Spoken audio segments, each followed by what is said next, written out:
इस वक्त अगर हम बात करें मौसम की बदलती सूरत-ए-हाल के बायस पाकिस्तान का शुमार उन 10 ममालिक में है जहां पर शदीद ग़िज़ाई जो किल्लत है वो पैदा होगी, फूड सिक्योरिटी के मसाइल होंगे। अक़वाम मुत्तहिदा के ताउन से तैयार होने वाली ये रिपोर्ट है जो 2026 की global report on food crisis है, जिसमें इंकशाफ हुआ है कि पाकिस्तान दुनिया के उन 10 ममालिक में शामिल है जो आलमी सतह पर भूख का मरकज बन चुके हैं। गुज़श्ता साल पाकिस्तान में 1 करोड़ 10 लाख लोग शदीद ग़िज़ाई अदम तहफ़्फ़ुज़ का शिकार थे। इनमें से 93 लाख वो लोग थे जिन्हें ग़िज़ाई बुहरान का सामना था, जबकि 17 लाख वो थे जिन्हें ग़िज़ाई इमरजेंसी का सामना था। रिपोर्ट के मुताबिक गुज़श्ता साल मानसून ने मुल्क में जो तबाही फैलाई उससे 60 लाख से ज़ायद अफराद मुतासर हुए, जबकि फसलें और ज़राअत का बुनियादी ढांचा भी शदीद तबाही से दोचार हुआ। रिपोर्ट के मुताबिक मौसमियाती तब्दीली के बायस मुल्क में शदीद बारिशें और गैर मामूली फ्लड्स एक मुस्तकिल अमल बन गया है जो इस शदीद ग़िज़ाई अदम तहफ़्फ़ुज़ की अहम वजह बन रहा है। 2025 में दुनिया भर में 47 ममालिक और खित्तों में मजमूई तौर पर 26 करोड़ 60 लाख अफराद को शदीद ग़िज़ाई अदम तहफ़्फ़ुज़ का सामना करना पड़ा है। इससे ज्यादा परेशान कुन हकीकत यह है कि गुज़श्ता 10 साल में मुतासरा लोगों की ये तादाद दुगनी हो चुकी है। और अब चूंकि हम देख रहे हैं कि हर साल अब सैलाब भी आ रहे हैं, मौसमी तब्दीली की वजह से जो मौसमी आफात है वो भी आ रही हैं, उससे लोगों के पैसे कमाने की और रोजगार तलाश करने की जो कैपेसिटी है उसको सीरियसली फर्क पड़ा है। ये इंटरनेशनल लेबर ऑर्गेनाइजेशन की रिपोर्ट है जी हमारे सामने, और उसकी ताजा तरीन रिपोर्ट के मुताबिक 2025 के सैलाब से पंजाब और खैबर पख्तूनख्वा में तकरीबन 33 लाख मुलाजमतें मुतासर हुई हैं, जो हर साल लेबर मार्केट में आने वाले नए रोजगार तलाश करने वालों की तादाद से कहीं ज्यादा है। ये सूरत हाल इस बात की संगीन यकीन दहानी है कि बार बार आने वाले मौसमी आफात पहले से कमजोर तबकात के रोजगार को मुसलसल तबाह कर रहे हैं। रिपोर्ट के मुताबिक मुतासरा 14 बदतरीन अजला में से 9 पंजाब में है, जो जाहिर करता है कि निस्बतन तरक्की याफ्ता इलाकों के रहायशी भी मौसमी खतरात से महफूज नहीं है। रिपोर्ट बताती है कि ज़राअत जो देही रोजगार की रीढ़ की हड्डी है सबसे ज्यादा मुतासर हुई है, जिसके असरात देही खदमात और सनत तक फैल गए हैं। तकरीबन 78% रोजगार का नुकसान देही इलाकों में हुआ है, जो देही मईशत की कमजोरी को जाहिर करता है, जहां रोजगार का ज्यादातर इन्हिसार मौसमियाती खतरात से मुतासर होने वाली ज़राअत पर है। सूबाई मुआवजा वक्ती रिलीफ तो दे सकता है, लेकिन ILO के मुताबिक इसकी हदूद महदूद है। नकद अमदाद आफात के फौरी बाद जरूरी होती है, मगर एक तवील मुद्दत में रोजगार की बहाली, आमदनी के जराये की बहाली और पैदावारी सलाहियत की तामीर में मदद नहीं देती है। असल चैलेंज ऐसी पॉलिसी साजी है जो रिलीफ से बहाली और दोबारा आबादकारी की तरफ मुंतकली को यकीनी बनाए। एक ऐसा मरहला है जिसमें हर आफत के बाद हुकूमतें मुश्किलात का शिकार रही हैं। यह भी वाज़ेह है कि ऐसी आफात का सबसे ज्यादा बोझ गैर रस्मी और कमजोर मजदूरों पर पड़ता है, जिनमें दिहाड़ीदार मजदूर और छोटे किसान शामिल हैं, जो बचत और इदारा जाती तहफ़्फ़ुज़ से महरूम होते हैं। जो वर्क क्राइसिस रिस्पांस स्ट्रैटेजी है, इसकी रिपोर्ट को दोबारा फाल करने की अहमियत पर जोर दिया गया है, जो 2022 के सैलाब के बाद तैयार की गई थी। इसको वापस लाना इस बात की निशानदेही करता है कि आफात के दरमियान पॉलिसियों का तसलसल बरकरार नहीं रहता है। रिपोर्ट ये भी वाज़ेह करती है कि मौसमियाती पॉलिसी में रोजगार और मुआश के तहफ़्फ़ुज़ को मरकजी हैसियत देना जरूरी है। बहाली के इक़दामात अमूमन इंफ्रास्ट्रक्चर की तामीर पर तवज्जो देते हैं, मगर आमदनी के ज़राए की बहाली के बगैर तामीर नौ नामुकम्मल रहती है। सो खाली डिजास्टर मैनेजमेंट तक ये महदूद नहीं होना चाहिए, बल्कि इसे लेबर मार्केट और समाजी तहफ़्फ़ुज़ तक वुसअत देना जरूरी है। प्रोग्राम के हिस्से में डॉक्टर ज़ैनब नईम साहिबा हमारे साथ मौजूद है, हमारे माहौलियात है। बहुत शुक्रिया डॉक्टर साहिबा। पिछले साल हमने देखा सैलाब आए, उसके अलावा उससे रिलेटेड जो हमने मौसम की जो एक्सट्रीम टेम्परेचर्स इस साल अभी हमने शुरू से ही इसको एक्सपीरियंस करना शुरू कर दिया है। तमाम जो शहर है वहां पे हमें बताया जा रहा है कि जो ये अप्रैल का महीना है, ये गुज़श्ता साल अप्रैल के मुकाबले में बहुत जल्दी से टेम्परेचर बढ़ा और बड़े तेजी से इसके असरात लोग महसूस करें। ये साल पिछले साल से क्या आप कुछ मुख्तलिफ देख रही हैं? जी, इसमें मुख्तलिफ इस तरह से है कि 2 लफ्ज बहुत अहम है जो आपने वार्निंग्स भी देखी होंगी महकमा मौसमियात की, उसमें बताए जा रहे हैं। एक तो ये कि ये एलनीनो नहीं बल्कि सुपर एलनीनो प्रेडिक्ट किया जा रहा है। इसको आप ऐसे समझिए कि एक प्रेशर कुकर है जिसमें स्टीम बनती जाती है और उस स्टीम की वजह से वो जो हीट है वो ट्रैप हो जाती है और मजीद गर्मी और वेट बल्ब यानी मजीद नमी और गर्मी की सिचुएशन में आपको बहुत शदीद क्रॉनिक हीट फेस करनी पड़ती है। और फिर एकदम से जब प्रेशर कुकर फटता है तो आप इसको हीट बर्स्ट कह दें, या उसमें ऐसे मामला हो जाते हैं कि cloud burst, hello storm burst, शदीद बारिश कहीं ना कहीं। लेकिन पिछले साल की निस्बत ये डिफरेंस है कि पिछले साल हमने मानसून स्पेल्स देखे थे, इस साल हम शदीद गर्मी और स्पेल्स नहीं देखेंगे। शदीद गर्मी के साथ हम मानसून बर्स्ट देखेंगे।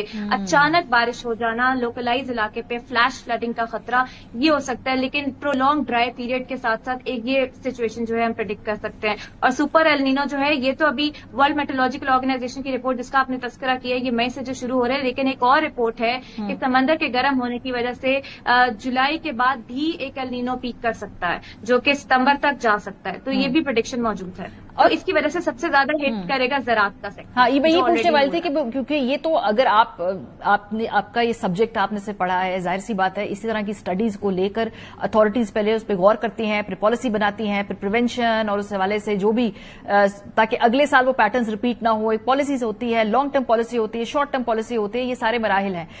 इस वक्त हम क्या देख रहे हैं, किन महीनों के अंदर ज्यादा दबाव आएगा पाकिस्तान में अगर हम मौसम के हवाले से देखें, और क्या प्रिएम्प्टिव स्ट्रैटेजी नजर आ रही है आपको इस वक्त? देखिए, ये दबाव वाले महीने तो अब शुरू हो गए, ये मई से अप्रैल के एंड से, बल्कि आज से ही स्टार्ट हो गया है कि शदीद गर्मी, और ये दबाव वाले महीने आगे जून जुलाई अगस्त तक सितंबर तक आप देखेंगे कि इस तरह की सिचुएशन रहेगी। लेकिन हाँ, जहां पे आप बात कर रही हैं कि प्रीएम्प्टिव स्ट्रैटेजी, वो कहीं पे भी नहीं है। हमने फिर से, मुझे बुरा लगता है रिपीट करना, हमने कुछ नहीं सीखा पिछले साल से भी कि जो सैलाबों की सिचुएशन हुई। ज़रूरी पॉलिसी हमारी कोई नहीं है। और देखें, आप जो फूड सिक्योरिटी की रिपोर्ट का भी जिक्र करिए, उस पर 3 शॉक्स बताए हुए हैं। पहला शॉक है कॉन्फ्लिक्ट, जंग। पिछले साल की रिपोर्ट है तो रशिया यूक्रेन ने बहुत ज्यादा फूड इन्फ्लेशन की। इस साल जियोपॉलिटिकली हमारे खत्ते में जंग लगी हुई है, फूड इन्फ्लेशन हम देख रहे हैं, भुगत रहे हैं। तीसरा इसमें जो है वो इकोनॉमिक शॉक्स और क्लाइमेट चेंज, यानी ये दो जो सिचुएशन है ये ड्राइव कर रही है। हमारी कोई प्रीएम्प्टिव स्ट्रैटेजी नहीं है। जहां तक बात है कि हमारे कैश क्रॉप्स जो है वो सफर कर रहे हैं, इंपोर्ट एक्सपोर्ट इम्पैक्ट हो गई। फिर किसान जो स्मॉल होल्डर फार्मर्स हैं वो बहुत ज्यादा इससे इम्पैक्ट हो रहे हैं, और उसकी वजह से माइग्रेशन जो है बढ़ी। एक और इम्पैक्ट इसका आ रहा है जो कि ज्यादा तस्करा नहीं हो रहा है, वो है ग्लॉफ। जो हमारे स्ट्रेटेजिक वाटर एसेट्स है वो पिघल रहे हैं, और हमारा अपर इंडस बेसिन में पानी ज्यादा से ज्यादा उधर से आता है। 60 से 70% हम इरिगेशन फेड एग्रीकल्चर पे करते हैं, तो वो पानी वहां से अफेक्ट हो रहा है क्योंकि स्टोरेज कैपेसिटी हमारी उतनी नहीं है। तो ये सारी सिचुएशन माइग्रेशन को फ्यूल करेगी, जो कि नॉर्थ से साउथ की तरफ, सेंट्रल पंजाब की तरफ होगी। और इस वक्त एक और इम्पैक्ट इसका जो शदीद गर्मी का आ रहा है वो है रात के टाइम टेम्परेचर बढ़ रहा है, 2 से 5 डिग्री सेल्सियस टेम्परेचर रात के टाइम। तो जो लोग घरों में रहते हैं वो भी इससे ज्यादा मुतासर होंगे। एक तो वार्निंग आती है, फिर कहा जाता है घरों में रहें, घर के अंदर हीट बढ़ेगी, उससे एसीज जो चलते हैं, बिजली ज्यादा से ज्यादा। तो ये सिर्फ जियोपॉलिटिकल शॉक नहीं, इंटरनल मिस गवर्नेंस की वजह से भी है कि हमने इन चीजों पे ध्यान नहीं दिया। तो मेरे ख्याल से इस पे हमें फौरी तौर पे, और हमारा जो बजट आता है वो भी हमारा प्रीएम्प्टिव नहीं होता, वो भी रिएक्शनरी बजट होता है, जिसकी वजह से हम इन मामला से सफर करते हैं मजीद। और खास तौर पे हम देखते हैं कि जब कोई आती है आफत, उसके फौरन बाद लोगों को पैसे दे दिए जाते हैं अपनी जिंदगी रीबिल्ड करने के लिए। इस रिपोर्ट में ये भी कहा जा रहा है कि पैसे देना काफी नहीं है ऐसे मौके पे।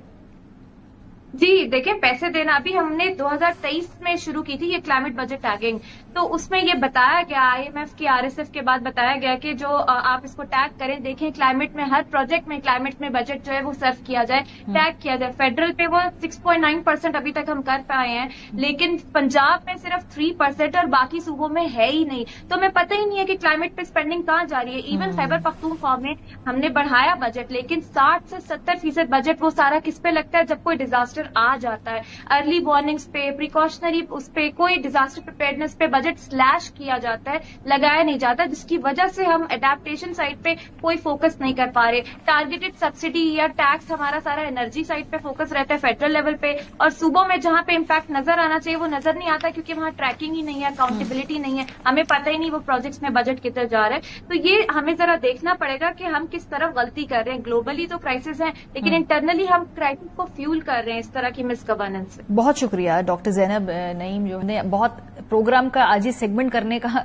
रीजन यही था कि अभी एक्सट्रीम बारिशों का, एक्सट्रीम टेम्परेचर्स का मौसम शुरू ही हुआ जाता है, और अभी से जो तमाम एक्सपर्ट्स हैं वो प्रिडिक्ट कर रहे हैं कि मौसमियाती सख्तियां आएंगी, और ये भी प्रिडिक्ट कर रहे हैं कि कोई भी गलतियों से सबक नहीं सीखा गया, और ना ही कोई प्रिपेयर्डनेस नजर आ रही है, ना ही जो फंडिंग है, ना जो बजट है उसको एलोकेट किया गया है। और फिर हम देखेंगे कि कुछ महीनों बाद जब खुदा न खास्ता कोई नेशनल डिजास्टर आता है तो फिर किस तरीके से ब्लेम शिफ्ट किया जाता है एक दूसरे के से।